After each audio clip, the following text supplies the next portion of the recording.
Welcome, witches, wizards, and muggles alike, to another enchanting episode of Magical Tales from the Slytherin Common Room, bringing your favorite Harry Potter fanfiction to audio format.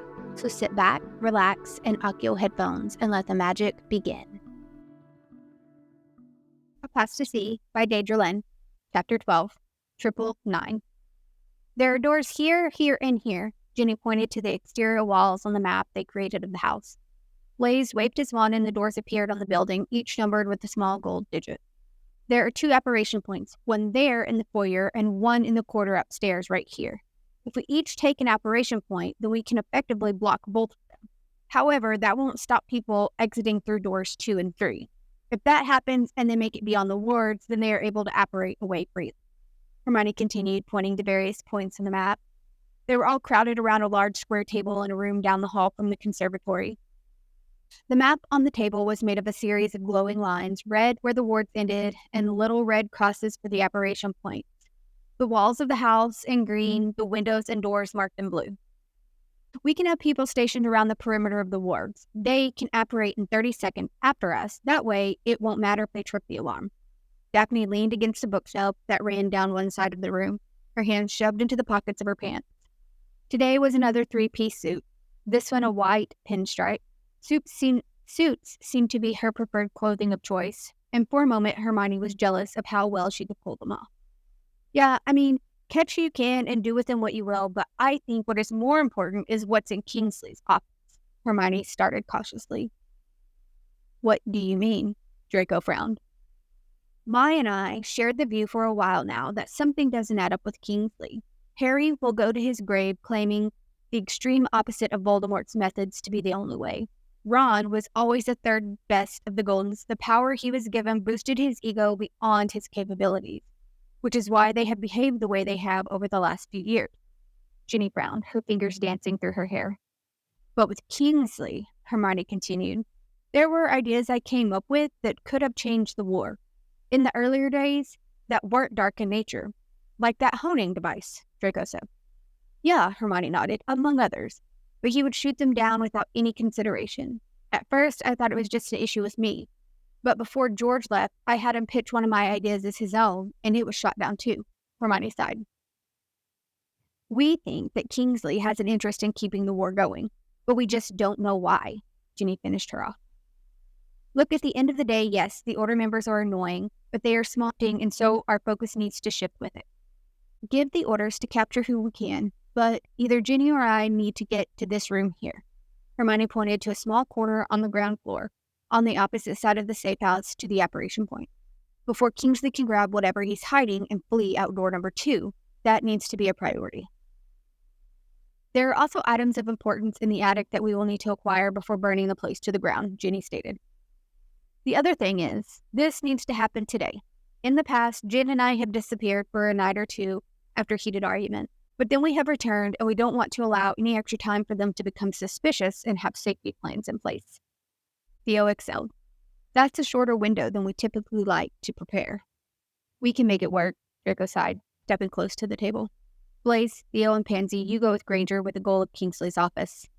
Oh, it's like that now, Dee, is it? Blaise chuckled. Draco ignored him and continued on. Daphne and I will go with Ginny, using the second floor apparition point to retrieve the stuff from the attic. We can meet at the downstairs apparition point after securing Kingsley's office.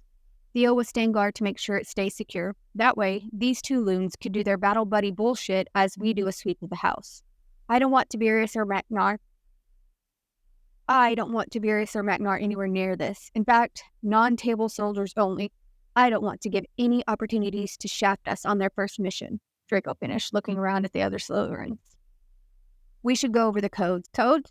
Pansy frowned. Hermione and I were in charge of combat training. The codes were our system, and we drilled it into their heads. 4 is drop, Blaise said, obviously recounting the visit to Ollivanders. Right, Hermione nodded. 5 is movement ahead, but you won't need to listen up for that one because we want them to be aware of the movement. 6 is grab hold because we're apparating ASAP, Ginny continued. 3 is clear the room. If you hear that, then get out. They are blowing it or blocking it or something. Hermione followed seamlessly to her explanation. I expect that the first thing that will be called when we drop in is a 999. That's the breach code. Ginny gave a tilt of her head. The others aren't really things you will need to listen for. You will fight in pairs, but they will be in teams of 3, assuming they get their shit together and aren't so stubborn they want to ignore their training to spite us. No one else in the order will do anything remotely dark, so no worries on the killing curse front. The room fell silent for a minute, everyone's eyes locked on the floor plans of the small manor that was the order base. We will need to inform Voldemort of our plans before we go, Blaise stated, his eyes flicking to Draco. Draco flicked his fist over and looked down at the watch on his wrist. It had many different hands doing many different things from what Hermione could see. Obviously, it was a wizard's watch, and from here, she couldn't understand what all the functions were, but time seemed to be one of them. Daphne, Blaise, you're with me. We will go assemble the extras. Pansy, Theo, make sure these 2 are ready by 11:45. I want us there no later than noon exactly. Hermione looked down at the map of the safe house as there was a feeling blooming in her stomach, a combination of anticipation, relief, and excitement. Judy bumped her shoulder and Hermione looked over at her. A smile was resting on her friend's face and she could see the fire in her eyes. She clearly felt the same way as Hermione. Ready? The redhead asked. Ready, Hermione nodded. Hermione examined herself in the mirror as she strapped the wrist holster to the outside of the hooded black robe. In a way, she felt more comfortable like this than she had in the order. She blended in with the rest of the Death Eaters, black pants, black shirt with zip-up leather vest over top, the boots, the robe, it all felt comforting, like she didn't stand out with the huge absurdity of it all. And yet, at the same time, it just made sense. She waved the mask away again for now. Ready, Princess. Ready, Princess, Theo said from the doorway. Hermione waved her arm and her hair pulled itself back into a high ponytail. She gave herself one final once-over in the full-length mirror. It suits me, don't you think? She asked, turning to check the back before pulling up her hood. Yes, I think it does. Hermione's eyes clashed with him across the room. Is that pride on your face, Theodore not? She smiled at him. You hardly know me well enough to be proud of me. Theo huffed a laugh. I know more than you think, and I will always be proud of the people who find their way into our little family. You might not be there yet, but I reckon you will be. Hermione hummed as she fought her growing smile. We will see. You, maybe, but I could still kill Malfoy. Theo snorted. Maybe accidentally while fucking, but I don't think even you believe that, he said as they made their way to the staircase. Why does everyone keep saying that? Hermione exclaimed, exasperated. Malfoy and I are not fucking. Not that she would mind, perhaps. Yet, Theo mumbled, giving her a challenging look when she glared at him. Pansy and Ginny were on the couch in the sitting room, facing each other and examining Pansy's nails when they entered the room. Doesn't chip if you have the right charms. I change the colors maybe twice a week, but that's only because I get bored of it. Maybe more if we have an event on, or Daphne and I are going on a date night. Ginny sighed. Date night? Geez, what's that like? You didn't have dates with anyone in the order? Pansy frowned. We essentially lived in a prison, Parkinson. Besides, the only guy I was allowed to date in the order was Harry. Ginny scowled, her face turning up in disgust. Pansy shook her head. I'm sorry, did you say allowed as in you had restrictions on who you dated? Yeah, more like everyone else was ordered to stay away from me, Ginny rolled her eyes. Ew, that's so... Yeah, I know. That's why I kept going back. Don't even know why. The result was still the same, me getting myself off and feeling just as frustrated. Pansy giggled. Boy wonder not so wonderful in bed? Theo asked as he sat on the arm of the couch. No, he most definitely is not. Ginny sighed, her eyes roaming to Hermione. That's a good look on you, Mai. It looks good on you too, Hermione smiled. Anyone want a pre-raid drink? Yes, but you want to make it quick because Draco will be back shortly and he's a prick about keeping our head on straight, Pansy answered. Ginny snorted a laugh next to her. Well, then he's going to struggle with us. Pick your poison. Hermione pulled out the whiskey and poured herself a triple. Whiskey, Ginny and Theo both said at the same time. Hermione poured 2 more triples and sent it their way. Tequila, thanks, Granger. Hermione nodded her appreciation at Pansy's choice. A triple into the 4th glass floated over to Pansy. A series of cracks outside had Theo and Pansy throwing their drinks back and swallowing with a grimace.